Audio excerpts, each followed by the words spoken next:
नमस्कार मित्रों। Supreme court में राहुल गांधी को गुजरात हाई कोर्ट द्वारा सुनाई गई 2 साल की सज़ा पर रोक लगा दी है, जिस कारण से संसद भवन के साथ साथ पूरे देश में एक हर्ष का माहौल है।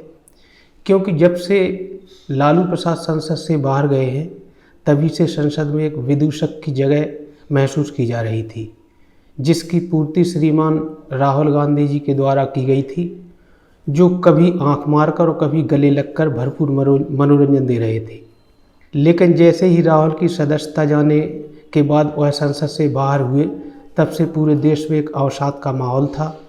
लेकिन देश की सर्वोच्च अदालत ने जन भावनाओं को ध्यान में रखकर यह जो निर्णय दिया है, इससे हर देशवासी के मन में एक हर्ष की लहर दौड़ गई है। यह निर्णय आते ही कांग्रेस इसे इंडिया यानी गठबंधन की जीत बता रहे हैं कांग्रेस वाले, और भाजपा की हार। हालांकि मेरी राय में यह हार किसी की भी नहीं है। आखिर मनोरंजन सबकी ज़रूरत है, जिसकी पूर्ति में राहुल जी हमेशा खरे उतरे हैं। यह अलग बात है कि बैंकॉक में आत्मचिंतन के चलते उनकी उपस्थिति कम रही है संसद में। सुप्रीम कोर्ट के निर्णय के बाद कांग्रेस नेत्री सुप्रिया श्रीनेत ने कहा कि अब संसद में फिर से शेर दहाड़ेगा।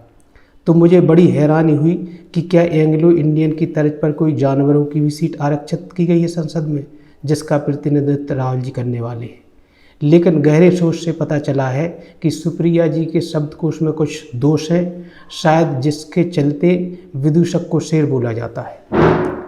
जहां एक तरफ पूरे देश में हर्ष का माहौल है, तो वहीं कुछ लोग ऐसे भी हैं जिनके मन में इस घटना से मातम पसर गया है। इन मातमखोरों में पहले स्थान पर सुशासन बाबू अर्थात पलटू राम हैं। ममता बनर्जी और शरद पवार भी इसी फहरिस्त के हिस्से हैं, क्योंकि राहुल के चुनाव न लड़ पाने पर यह प्रधानमंत्री बनने की आस पाले हुए बैठे थे कि शायद इनको गठबंधन के प्रत्याशी के तौर पर चेहरा बना दिया जाए। ऐसी उम्मीद पाल रहे थे।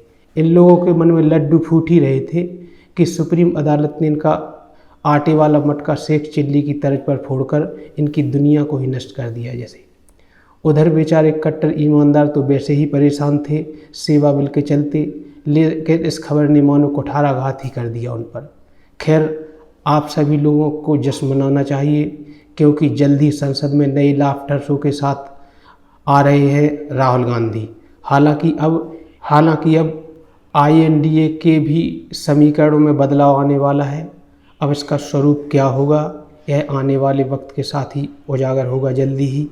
तो रहिए न बेकरार, पूरा होगा जल्द इंतज़ार। संसद के हास्य शो में एक बार फिर से ठहाकों की आंधी लेकर आ रहे हैं मिस्टर राहुल गांधी। नमस्कार।